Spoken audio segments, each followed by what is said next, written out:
કૃષ્ણ જય અન્નપૂર્ણા મારી ચેનલમાં તમારું સ્વાગત છે। હું આજે લઈને આવી છું છોલે પનીરનું આપણે શાક બનાવવાના છે। તો આપણે વિડીયોને શરૂ કરીશું। આપણે ચણાની 2-3 સીટી વાગી ગઈ છે, તે બફાઈને સરસ તૈયાર થઈ ગયા છે। જો એકદમ સરસ બફાઈ ગયા છે। તો અહીંયા મેં 2 ટમેટા લીધા છે મીડિયમ સાઇઝને, એની ગ્રેવી તૈયાર કરી છે। 4-5 નંગ આપણે કાંદા લીધા છે સૂકા, એની ગ્રેવી, અને આદુ મરચાં લસણ અને ખસખસ એની સાથે આપણે મિક્સ કરીને ગ્રેવી તૈયાર કરી છે। તો આપણે વઘાર શરૂ કરીશું। તો આપણે એક પેન મૂકી દીધી છે અને ગેસની ફ્લેમને ચાલુ કરી દઈશું। પેન ગરમ થઈ ગઈ છે તો એની અંદર તેલ ઉમેરી દઈશ। 4 થી 5 ચમચી જેટલું આપણે તેલ ઉમેર્યું છે।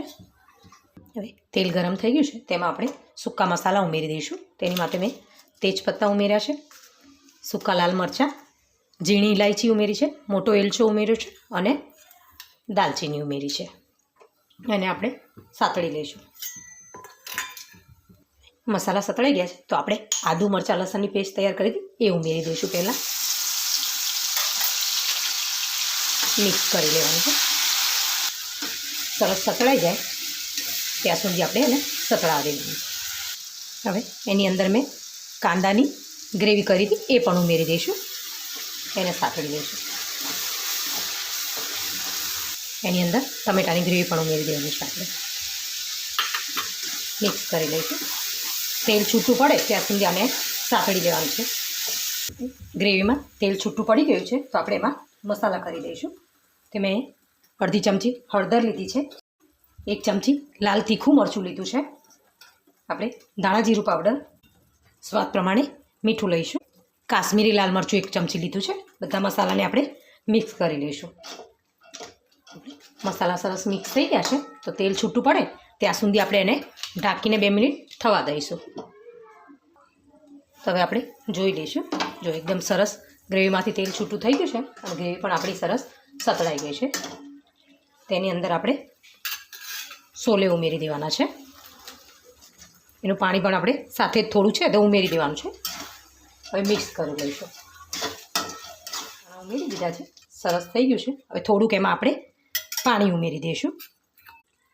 મેં 1 કાચની વાટકી છે નાની એ ઉમેરી છે। જે પ્રમાણે તમારે ગ્રેવી કરવી હોય એ પ્રમાણે તમે પાણી ઉમેરી શકો છો।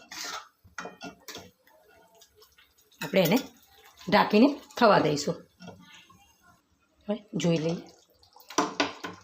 ગ્રેવી સરસ ઉકળી ગઈ છે।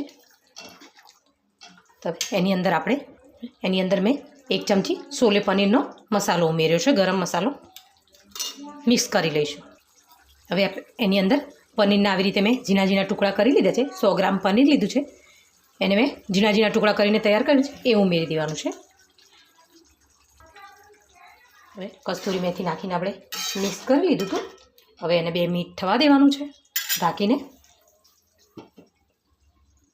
હવે જોઈ લઈએ આપણે, જો એકદમ સરસ આપણું છોલે પનીરનું શાક તૈયાર થઈ ગયું છે। તેમાં થોડા હું ધાણા ઉમેરી દઈશ।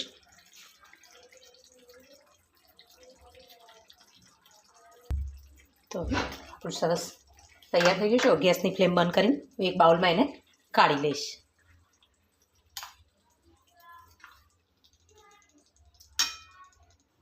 તો તૈયાર થઈ ગયું છે આપણે છોલે પનીરનું શાક।